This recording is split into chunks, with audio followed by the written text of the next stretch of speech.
Grand Bahamas Fishing Hole Road getting an upgrade. Good evening, I'm Jiminy DeSwain. Welcome to the Bahamas Tonight, the National Report.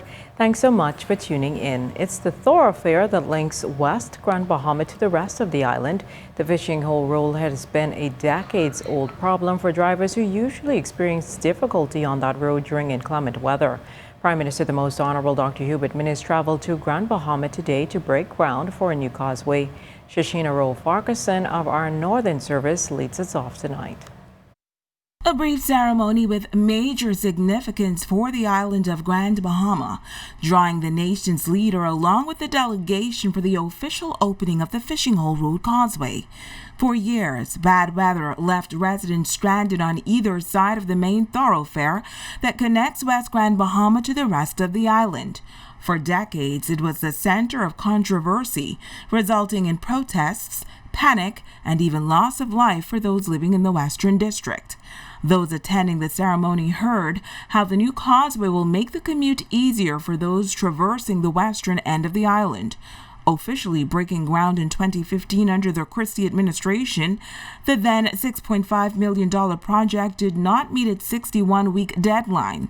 But today, Member of Parliament for the West Grand Bahama and Bimini constituency, Pakeisha Parker Etchingham, says that the victory and completion of the causeway does not belong to any party, but those who fought long and hard to inspire change. There was a group of men, leaders of their communities from the East and West, called the Grand Bahama Citizens Committee in the early days, who long advocated for an upgrade to the Fishing Hole Road, calling for a bridge and meetings held with the likes of Wallace Groves.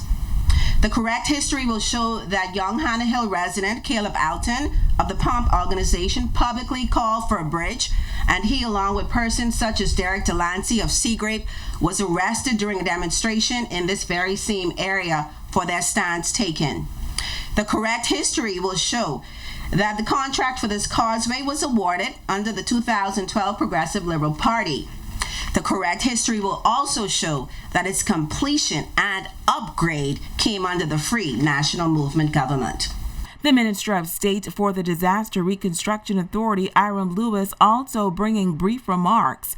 He says despite the cries to open the causeway, the government refused to do so until they were assured that the proper safety mechanisms were put in place. People were crying, our cars, and he spoke about the hashtags, springs are broken, tires are flat. But we didn't mind that. If you break up a car, you can replace the car. You can buy a new car back. But if we allow you to go over this bridge and the safety mechanisms are not in place, one life lost was too many, and you will never forgive us for being reckless. The nation's leader, Prime Minister the Most Honorable Dr. Hubert Minnis, also on hand. He deemed the causeway a modern designed bridge.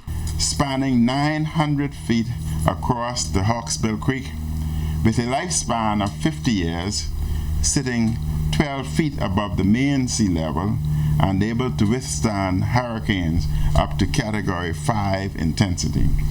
And the total cost of construction amounted to $9.2 million. Allow me to recognize the many residents who have fought for many years to see the completion of this bridge. I also want to thank the residents for their patience through this long and challenging process. We thank successive governments who all have played a role in making today possible. But he also shared his thoughts on the opposition's leader coming to Grand Bahama a day before the official opening. What I saw yesterday, the leader of the opposition and the opposition, was a new low. Never seen in the history of the Bahamas an opposition leader touring a facility and declaring that they are officially opening the bridge. Never in the history. We are in the new norm, and they are taking us to a new low. The Prime Minister then officially opened the Fishing Hole Road Causeway. The plaque was then unveiled, and officials say that at some point, the Fishing Hole Road Causeway will be named after one of the island's local heroes. Shashina Rowe-Farquharson, ZNS Network News.